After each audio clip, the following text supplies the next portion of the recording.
कुछ चीज़ें ज़िंदगी में कभी प्रयोग मत करना।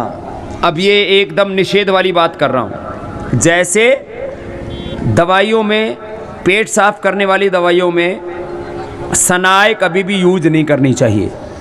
सनाए से ना मरोड़ा होता है, उसमें अंदर अंदर फिर पेट में दर्द होता है। सनाए, पेट साफ करने वाले जितने भी चूर्ण हैं आप बाजार से खरीद के लाते हो, सोनामखी बोलते हैं, सनाए बोलते हैं, सनाए इसका संस्कृत में नाम है।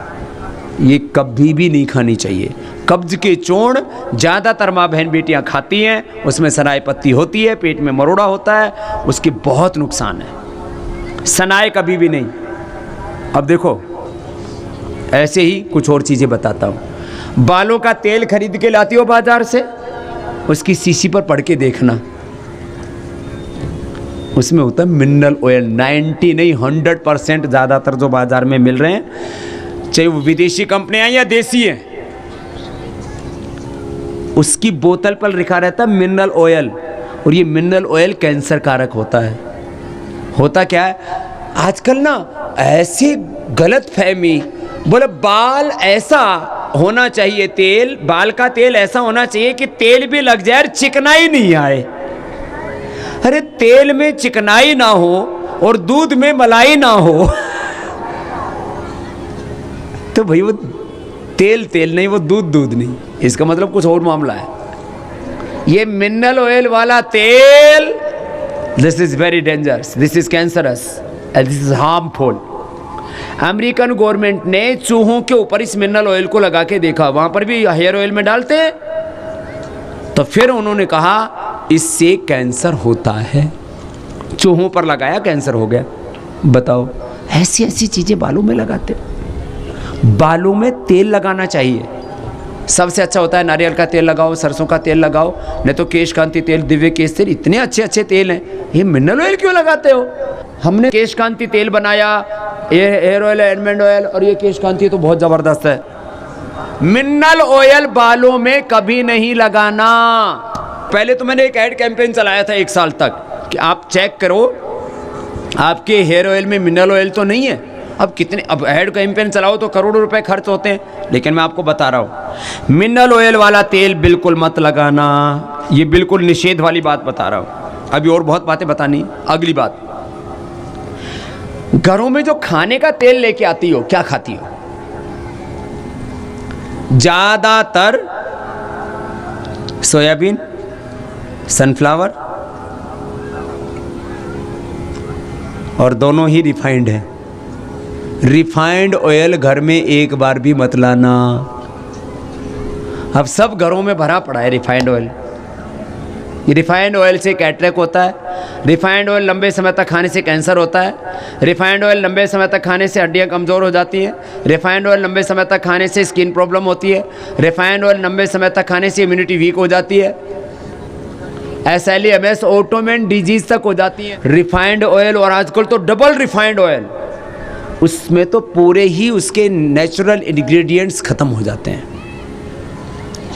रिफाइंड ऑयल कभी यूज नहीं करना चाहिए। सबसे अच्छा होता है नेचुरल ऑयल, जैसे सरसों का तेल, जैसे मूंगफली का तेल, यहाँ ग्राउंडनट ऑयल भी खाते हैं थोड़ा।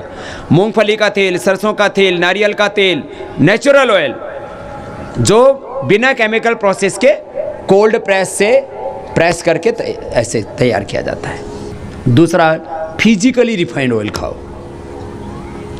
और नहीं तो गाय का घी खाओ। वैसे राइस ब्रान ऑयल, अच्छा एक ऑयल बिल्कुल मत लेना, एक तो केमिकल वाला नहीं, इसमें ओरिजिनल होता है जो हार्ट आदि के लिए बहुत अच्छा होता है, आंखों के लिए, स्किन के लिए। ये राइस ब्रान ऑयल, ये राइस की छिलके का है, ये अपने देश का तेल है। ये सोयाबीन और सनफ्लावर तो 80% बाहर से एक्सपोर्ट करके हम लोग मंगाते हैं। एक तो केमिकल रिफाइंड ऑयल नहीं खाना, और एक और नहीं खाना, क्या? ये एक और तेल होता है बहुत ही हल्की क्वालिटी का, घटिया क्वालिटी का, लेकिन सस्ता होता है, समझ गए होंगे, पाम ऑयल। अब पाम ऑयल, कुछ लोग कहते हैं जी हम गरीब हैं, सस्ता है इसलिए खा लेते हैं। एक पाम ऑयल से भी और खतरनाक होता है वनस्पति घी, वेजिटेबल ऑयल, वो दानेदार, इसको हाइड्रोजन डाल करके और इसको क्रिस्टलाइज कर देते हैं। इधर तो नहीं खाते लोग, जमा जो है ना घी जैसा, देसी घी जैसा लगता है, वो पूरे देश में खाते हैं लोग। 50% लोग वो खा रहे हैं, पाम ऑयल, और उसको वनस्पति घी बोलते हैं। अब वनस्पति घी क्या मतलब भाई? ये जो फैट है उसको क्रिस्टलाइज कर देते हैं। उसका मेल्टिंग पता है टेम्परेचर कितना होता है? 42 डिग्री, 40 से लेकर के 42 डिग्री। और आदमी की ह्यूमन बॉडी का टेम्परेचर कितना होता है? 37 डिग्री। तो मेल्ट ही नहीं होता, वो जाकर के आपकी बॉडी में जमता है, आपके हार्ट में, आपके ब्रेन में, नस नाड़ियों में। बहुत खराब चीज है पाम ऑयल और वनस्पति घी। ये वनस्पति घी तो घी होता ही नहीं है, ये तो घी के नाम पर धोखा है। सबसे अच्छा होता है राइस ब्रान ऑयल। अब क्या होता है, आप लोगों को एक बात और सुन लो, रोज एक जैसा तेल नहीं खाना चाहिए। ये मेडिकली प्रूव हो चुका है। एक तेल नहीं, ये याद रखो, ये नोट कर लेना, जिंदगी में इन बातों को आगे बताना है। एक जैसा तेल नहीं कभी भी। और सबसे अच्छा तेल होता है नेचुरल ऑयल, जो बिना रिफाइंड किया होता है, नहीं तो फिजिकली रिफाइंड जो हम देते हैं आपको, फिजिकल रिफाइंड ऑयल। और इससे भी अच्छा होता है घी, सबसे अच्छा होता है घी। गाय का घी सबसे अच्छा, 2 चम्मच एक दिन में, 2 चम्मच से ज्यादा फैट की रिक्वायरमेंट नहीं है। बस दूध गाय का ही लो। सुनो, अन्न भी एक जैसा घर में नहीं खाना चाहिए, ग्रेन्स भी बदल बदल के खाओ। सुन लो माताओं बहनों,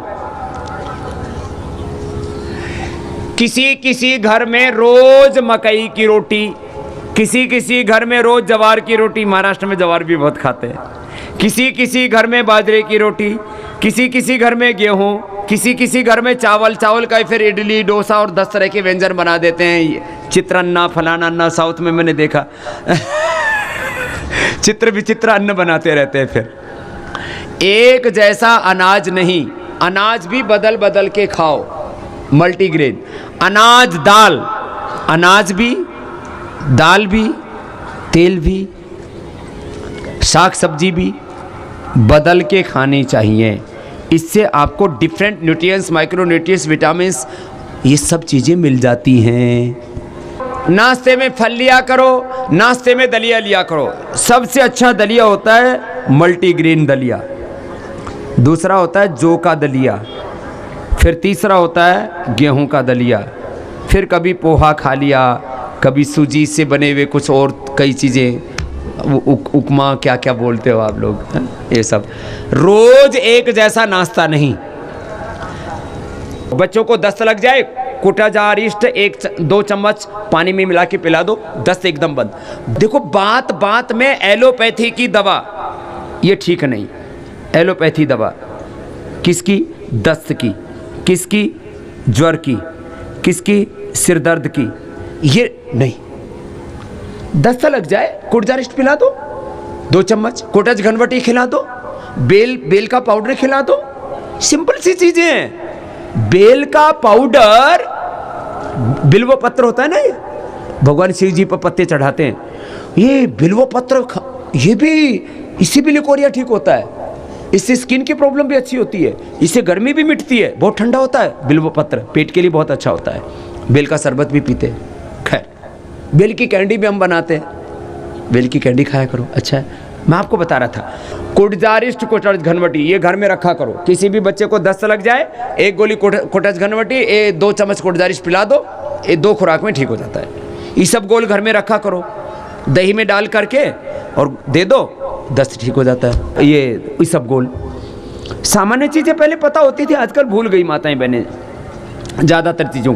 किसी को दस्त हो तो दूध में दे दो, दूध में देने से पेट साफ हो जाता है, दही में देने से दस्त ठीक हो जाता है। सिंपल सी चीजें, बहुत साधारण सी। घर में आप कोलगेट नहीं लेकर के आना, आपको दंतकांति हमने दिया है, कोलगेट से सस्ता, और कोलगेट लगाने से 100 साल तक आपके दांत, आपके फैमिली के दांत, आपके पति के दांत, आपके बच्चों के दांत सुरक्षित रहेंगे। ये बड़ी बात कह रहा हूं। कोलगेट दांत खराब कर रहा है। अरे दंत कांति जूनियर, फिर फ्रेश एक्टिव जेल, एलोवेरा।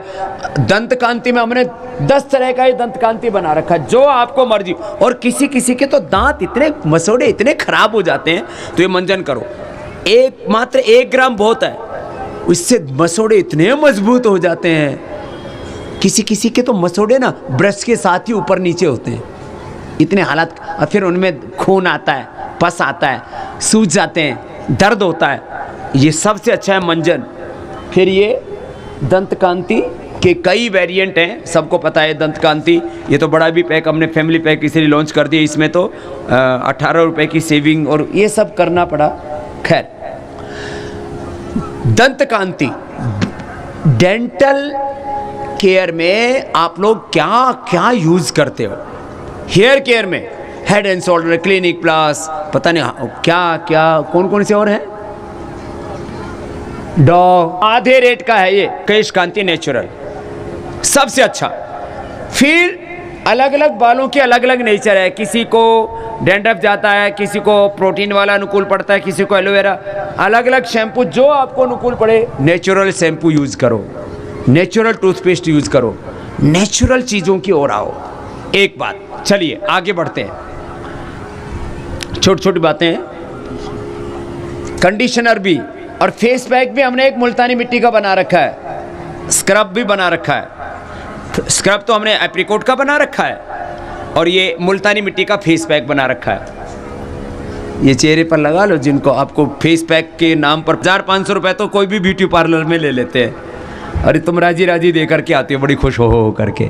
खैर, अभी सुनो, जरा बहुत महत्वपूर्ण बात बता रहा हूं। कंडीशनर, कितनी बहनें कंडीशनर यूज करती हैं, कितनी नहीं करती? इसका मतलब नीचे कर लो। एक पहली बात तो यह है कि कंडीशनर कभी कभी कोई यूज़ कर लिया तो अलग बात है, शादी पार्टी में गए तो थोड़ा सा ना दिखावा दिखावा होता है। बाकी रोज़ कंडीशनर नहीं करना चाहिए। और कंडीशनर इतना तो सबको पता ही है कि जड़ों में नहीं लगाना चाहिए, ऊपर लगाया और धो दिया, लेकिन उससे भी बाल खराब होते हैं। तो ये नेचुरल कंडीशनर हमने बना रखा है, उसी का इस्तेमाल किया करो। चलो अगली अब खास बात, ये आप लोग क्या होता है, एक परंपरा ढोती रहती हो कि जी हमारे यहाँ तो ये सोयाबीन खाते हैं, हमारे यहाँ तो सनफ्लावर खाते हैं, हमारे यहाँ तो कोकोनट खाते हैं, हमारे यहाँ तो ग्राउंडनट खाते हैं।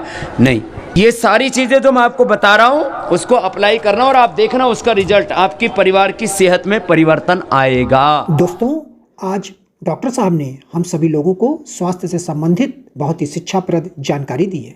आशा करता हूं कि यह स्वास्थ्य संबंधी शिक्षाप्रद जानकारी आप लोगों को अवश्य पसंद आई होगी। तो दोस्तों, अगर यह वीडियो आप लोगों को पसंद आया हो तो वीडियो को लाइक करें और अधिक से अधिक लोगों को शेयर भी करें, जिससे और भी लोग यह शिक्षाप्रद स्वास्थ्य संबंधी जानकारी का अपने जीवन में लाभ उठा सकें। और दोस्तों, अगर आपने अभी तक हमारे चैनल को सब्सक्राइब नहीं किया है तो आप हमारे चैनल को तुरंत सब्सक्राइब भी कर लें, जिससे आप लोगों को नोटिफिकेशन के माध्यम से हमारे यह शिक्षाप्रद वीडियो तुरंत प्राप्त होते रहें और आप इसी तरह स्वास्थ्य संबंधी शिक्षाप्रद जानकारियों का लाभ उठाते रहें। दोस्तों, कल फिर डॉक्टर साहब के किसी स्वास्थ्य संबंधी शिक्षाप्रद वीडियो के साथ आप लोगों के समक्ष फिर से प्रस्तुत होंगे। तब तक के लिए नमस्कार।